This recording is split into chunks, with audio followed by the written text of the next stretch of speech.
Turnout for the Iraq election is the lowest for 15 years, with only 44.5% of people casting a vote. It is the first poll in the country since Islamic State was defeated. Counting has begun to determine the makeup of the 329-seat parliament, which is expected to take days. Iraqi Prime Minister Haider al-Abadi is battling to keep his post as he faces several major challengers from within his dominant Shia community 4 years after coming to power.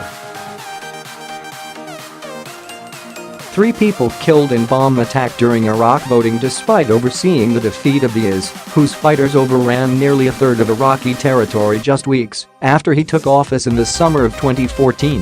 Mr Abadi has failed to emerge as the clear favorite due to entrenched corruption and an economic downturn.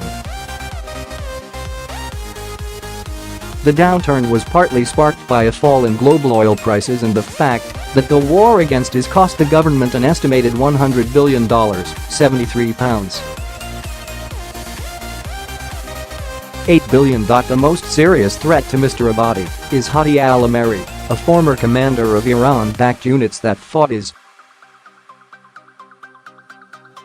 He is looking to turn battlefield wins into political gains with his list of ex-combatants.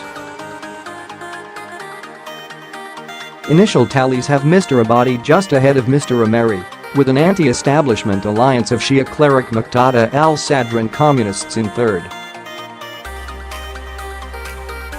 Large swathes of the population, especially young people, have become disillusioned with the political establishment, some commentators have said.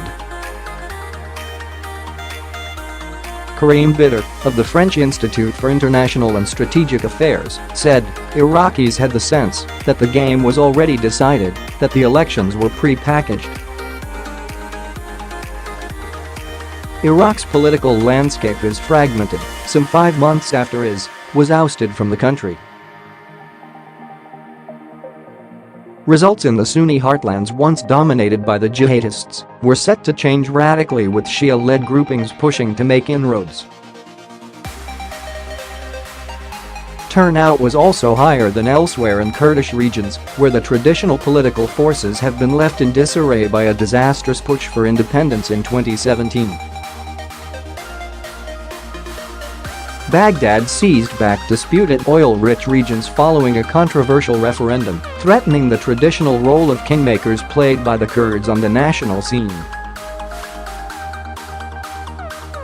Just under 7,000 candidates stood in the nationwide vote, and Iraq's complex system means no single bloc is likely to get anything near a majority in parliament. Meanwhile, in early indications of the outcome of the vote, the Iraqi Kurdish Patriotic Union of Kurdistan Party (PUK) emerged ahead of its rivals in Sulaymaniyah province, which is its traditional stronghold. Sources said the PUK looked to have won 8 seats, well ahead of smaller rivals who had hoped for significant gains from Saturday's vote.